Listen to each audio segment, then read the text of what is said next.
What is going on, everybody? Welcome into Live Edition Breakaway Bandits podcast, part of the Sports Insanity Network. I am Mike Rifkin. Hope everybody is doing well this holiday season. This is not going to be your normal Breakaway Bandit podcast. I have spoken to Nate about this. I'm going to do a normal breakaway at some point on the same topic. But this is going to be raw. It's going to be more, I guess if you want to call it kind of an unfiltered kind of podcast or live stream, since we are live.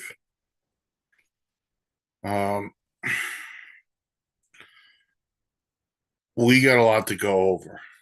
And this is a situation, we're talking New York hockey. We're going to bring up the Sabres. They're playing right now. We're going to talk about the crap show that has been the New York Rangers. We're going to get into that as well. And that's where I'm going to start. Throughout a season, teams are going to have bad stretches. You're never going to play a perfect season unless you're, the Tampa Bay Lightning of a couple of years ago. But then they lost in the first round of the Stanley Cup playoffs. Boston Bruins, record, most wins, most points, lose the first round. The perfect season does not exist. But the New York Rangers entered this season with a high expectation, being 2 wins away from going to the Stanley Cup final last year. Got off to a solid start. Everything that was hanging over their heads with the Igor Shesterkin contract, the Alexei Lafreniere contract, those are both taken care of.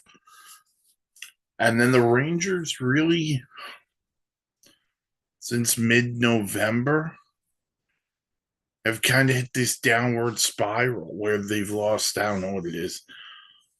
It's like 14 of 17. It's an insane amount.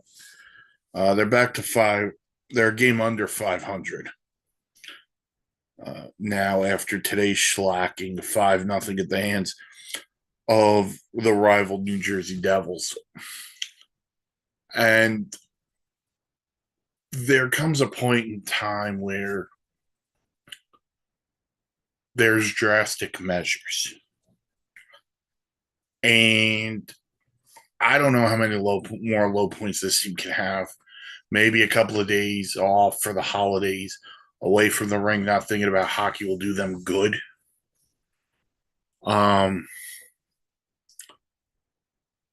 For a professional hockey team to have 12 shots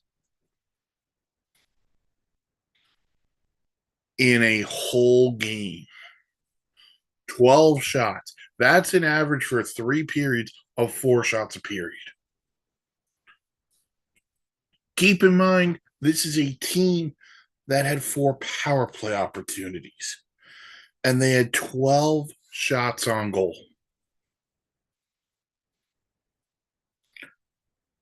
12 shots on goal. Another 18 giveaways, but you know what? Who cares? It's the style of hockey they've played over the last month. So let's dive into it. The first decision that was made was Peter Laviolette scratching Chris Kreider, the veteran who's been around the team, been around, former first-round pick. Let me see if I can get the quote up.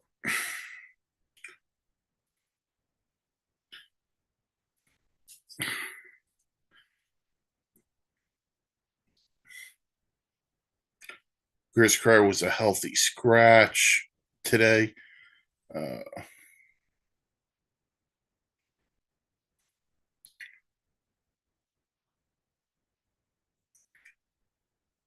Peter Laviolette on why he scratched Kreider. Quote, at the end of the day, we're not playing a brand that we need to play. In order to be successful, he's a guy that we count on to help deliver that. For me, those conversations aren't easy, but that's the decision that I made today, close quote. This is from Vince Mercogliano.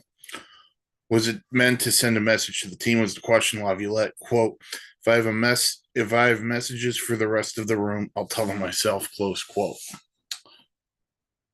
So two things can be true. Chris Kreider has struggled. I think he's 2 goals in the last 13 games, something like that. But here's the part that bothers me.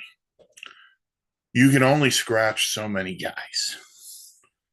And this coincides with the Chris Kreider trade rumors that we heard about earlier this year. When it came from Chris Drury, whether it was Kreider, Trouba, whoever. And the Rangers moved off of Jacob Trouba. They sent him to the Ducks. Excuse me. Got a player, in fact, got another defenseman and 3rd-round pick, and I think they got a draft pick too. And then they got draft picks and Will Borgen in the Capo Caco deal, so which we'll get into in another second. So he scratches Kreider, which is, at the end of the day, someone's going to get scratched. This is a problem with this team.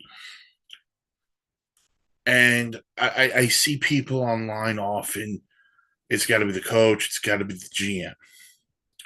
Well, this same coach took this same team, for the most part, to the Eastern Conference Finals. They were 2 wins short of going to the Stanley Cup final.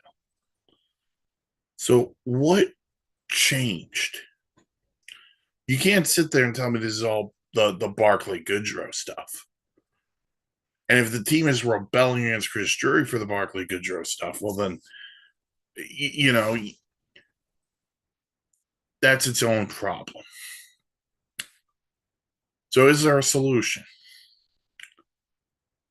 There's 3 solutions to this problem. Solution number 1 would be the team just gets its head out of its rear end and starts playing better. And they play up to their expectation and our expectations for them. That would be option 1 or solution 1. Solution 2 would be Chris Drury's going to have to start taking calls on a lot of players. On a lot of players who have no trade clauses and no movement clauses, and see where they're willing to go. But that list for me is very short. There's a very select few guys I would actually move off of. Now, I would like to not move off of Chris Kreider, but if that's a decision Chris Drury comes to, let's see what the return is. I'm willing to move off of Mika Zibanejad. That one hurts, but that's the guy. Let's be real honest. That's the guy this team needs. And there was a goal in this game today. Watch the effort he gives defensively. It wasn't there. And the problem I have is this. If you're not going to make the effort defensively, I need you to contribute offensively. And straight up, Mika Zibanejad hasn't done enough. And he's gotten away with it in the playoffs the past couple of years because of the guys around him.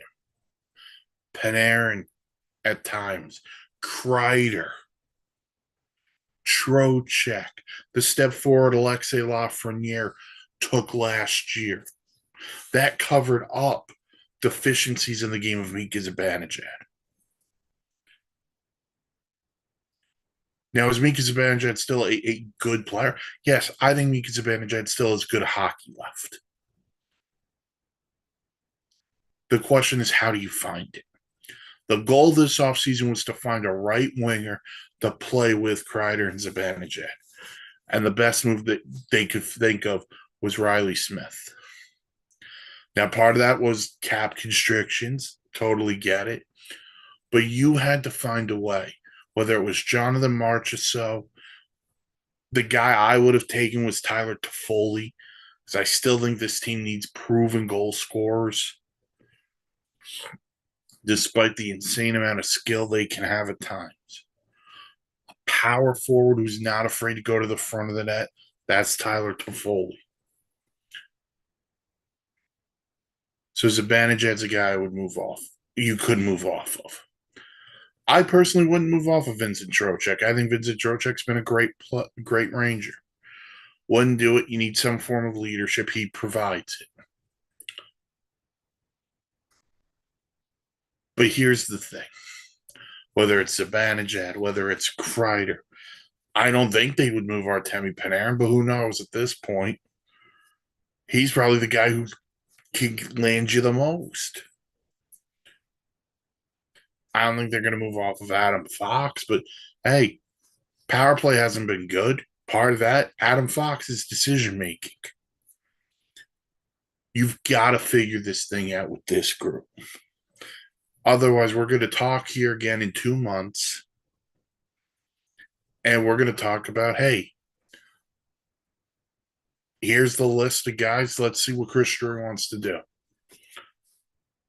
This team has 2 games left in this month. They play the Florida teams to end the month and end the year. After that, after the Florida teams, they play Boston, Washington, Chicago, Dallas, the Devils again, and then they go on the road for 3, Vegas, Colorado, Utah, before coming home playing Columbus. Then they go to Montreal. I'm going to be nice.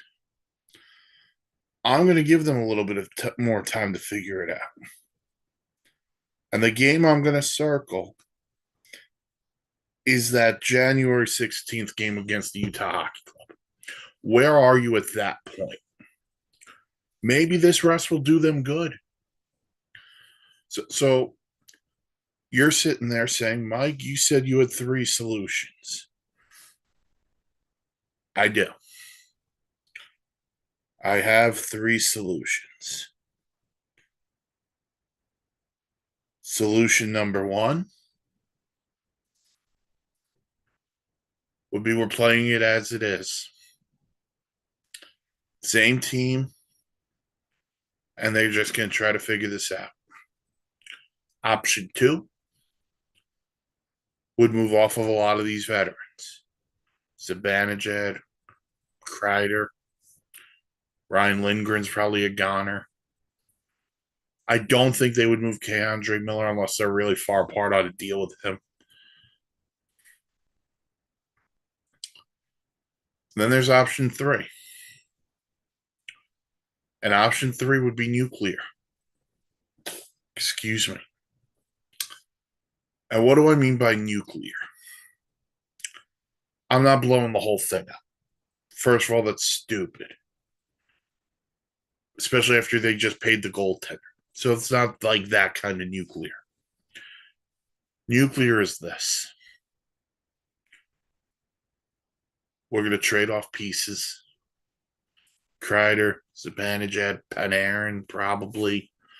Although that would probably be the one guy I wouldn't move off of at the moment. Then you're going to fire Laviolette. And then you're going to go from there. But I wouldn't fire Peter Laviolette. And you're going to ask yourself, Mike, why would you not fire Peter Laviolette? They're not getting the message. Whatever it is, this is on Laviolette. It's not.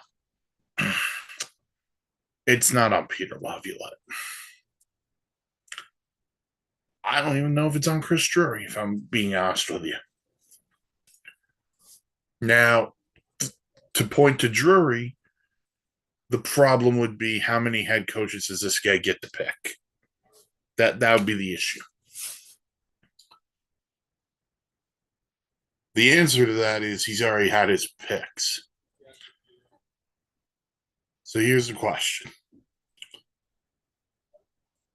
For the Fire Laviolette cred, who you bringing in? The only name that would be out there that I think is tolerable would probably be Bruce Boudreau. But when this team goes into the same funk with Bruce Boudreau, who are you going to fire him for? The only name out there that probably would satisfy people is Joel Quenneville.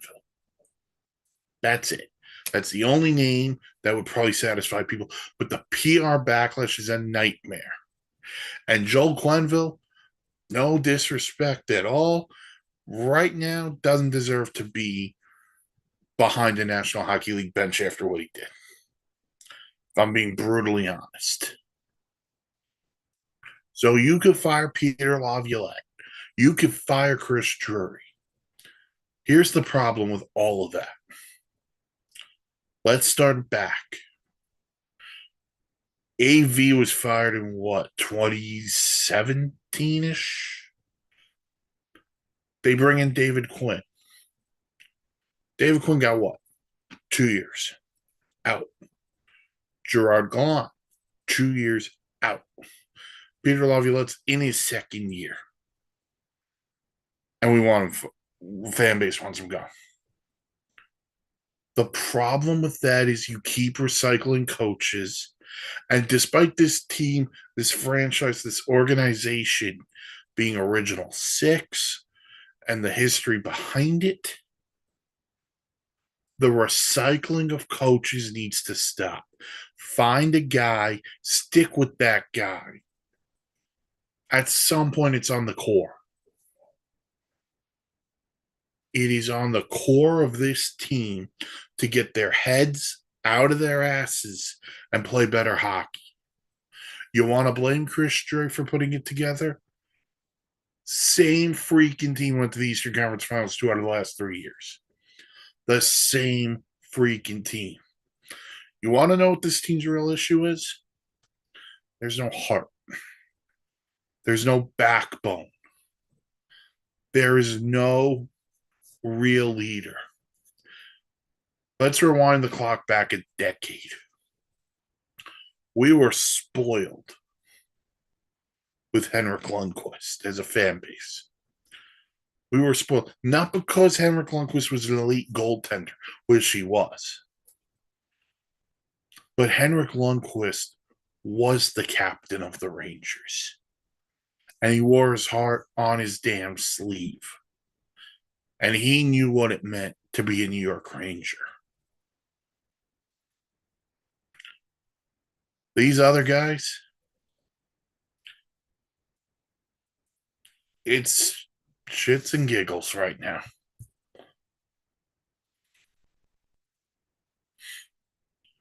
Henrik Lundqvist, and look, this is not a knock on Igor. This is not a knock on Igor Shesterkin. But he's not Henrik Lundqvist. So whether I'm Peter Laviolette, whether I'm Chris Drury, or I'm someone in that room, who's the guy? Remember a couple of years ago, Jacob Trouba had that fight against Chicago.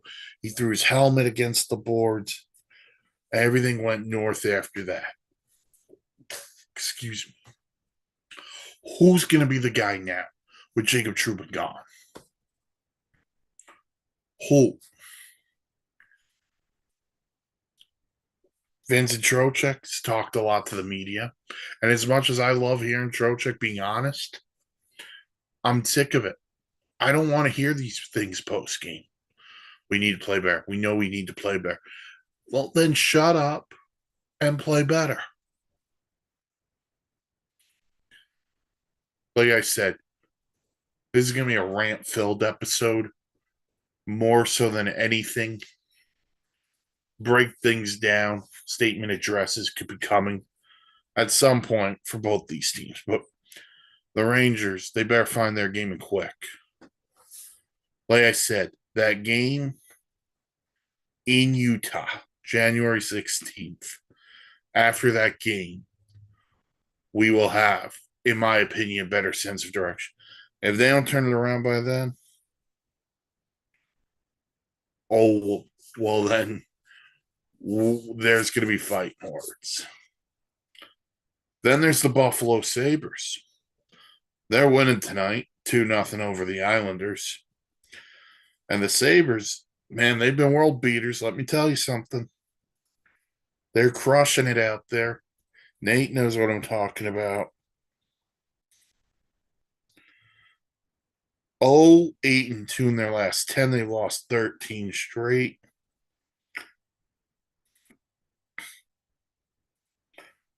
To put things into perspective, they lost to the Rangers. Like, that's how bad things have gotten in Buffalo. Now we're going to ask, what's the problem with Buffalo?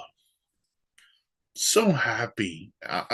So happy I could get these things off my chest.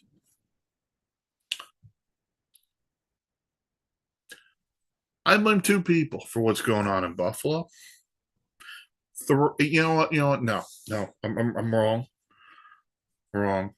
I blame 2.5 people. I blame Terry Pegula. I blame Kevin Adams. And to a degree, I blame Nate Moser.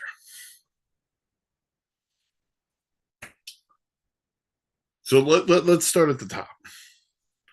Oh, Buffalo 3-0 lead. Sorry, I thought it was 2. Jason Zucker on the power play made it 3-0. Is it Varlamov or is it Sorokin in goal for the Islanders? Oh, it's Sorokin. Islanders just had a good win in Toronto too. So let's go step by step on why I blame Pegula, Adams, and Moser. Start with Pegula. Clearly, the man is more invested in the Buffalo Bills than he is the Sabres. And why not? The Bills are a Super Bowl contender. Josh Allen's probably going to be your NFL MVP. And the team is playing great, as they've been for the last number of years. They just need to get over the hump. That is the Kansas City Chiefs. So, then there's Nate Moser. Moser's fault is just for expecting good things to happen with the Sabres. That's his own fault. The third person at fault is Kevin Adams. Because Kevin Adams, let's be honest with you. Let's be real honest here for a minute. Buffalo Sabres have a ton of talent. And we link them up with two other teams. We link them up with the Red Wings and we link them up with Ottawa. Because they all started their rebuild around the same time, and it's lasted the same amount. Ottawa, up until last night, had won 6 in a row, playing fantastic under Travis Green. But they have an identity.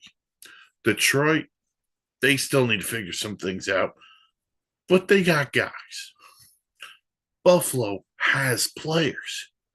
Why they haven't put it together yet, I don't know. But here's my issue with Kevin Adams. Kevin Adams held a press conference a couple of weeks ago. Talked about this on the last pod, if it was uploaded, I'm not sure. But he talked about how hard it is to lure guys to Buffalo. Free agency, we're not playing with the same thing as, some of the teams can offer palm trees and this and that. And that bothers me. Because Buffalo's a destination in football. And oh, by the way, he brought that up too during his press conference. Something I would recommend not doing.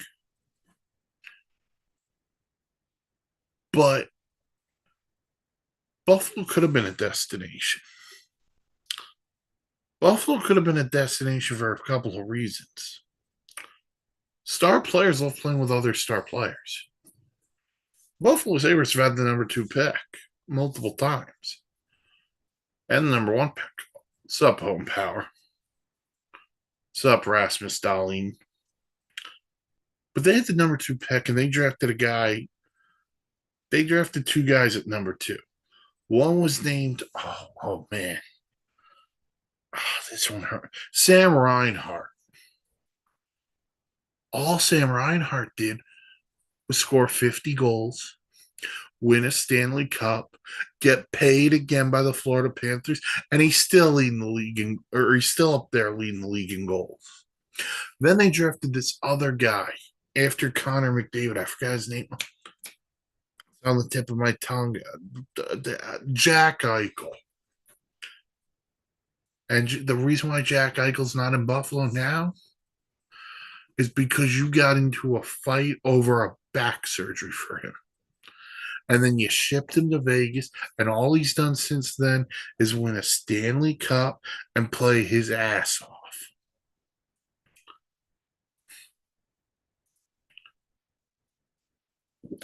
Excuse me. So that you had star players, and you don't think other players talk to each other and say, "Hey, what's it like playing here?" They're gonna say, "Oh yeah, GM's a loser." There's no identity in Buffalo. Oh, 4-0 Sabres over the Islanders. But hey, Buffalo, you got guys, Tage Thompson, Alex Tuck, Darlene. Zach Benson's a nice young player. JJ Paterka, nice young player. They've got some young guys who can skate.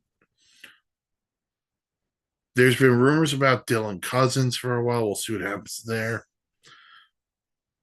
Jack Quinn is a nice young player. And UPL Luukkonen, the goaltender.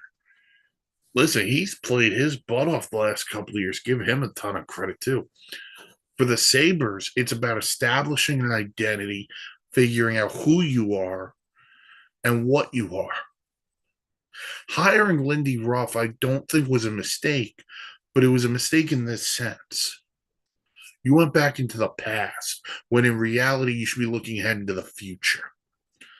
Now, I'm not saying that's a problem with Lindy, but his vision of the future might be different from said players. So maybe a younger coach would have fit better. Someone like, I don't know, Jay Woodcroft. Or are we going to sit here and talk about Jay Woodcroft as, oh, well, he coached McDavid?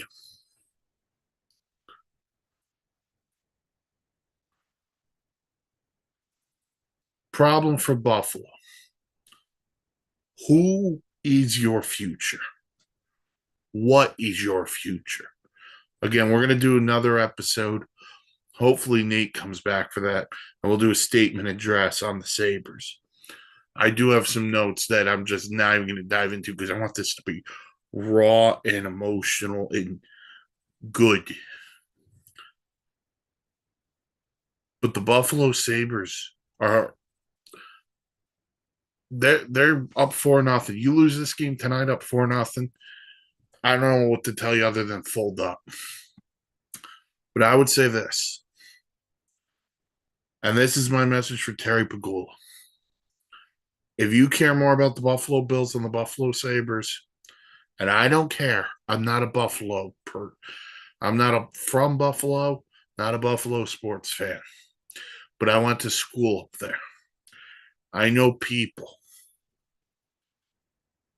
If you are thinking about selling the Sabres because you don't want to invest into it, sell the team to someone who will, because that is as passionate of a fan base as you will find in the league. And somebody can turn that team into a contender. We're seeing it with Ottawa. Find someone, sell the franchise if that's what it's got to come to. And Kevin Adams, I don't know how many more chances you're going to get to hire a head coach or work out the trade deadline. Same thing with Chris Drury. Although it's James Dolan with the Rangers, I don't know what he's ever going to do.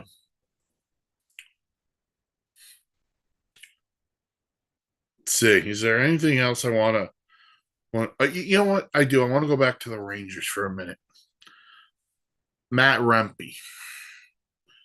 Matt Rempe got suspended 8 games for a hit on Miro Heiskanen of Dallas the other night. And they ruled it a boarding / elbowing thing. Was a suspension warranted? Yeah, sure. Yes, the suspension was warranted. The 8 games is what gets me.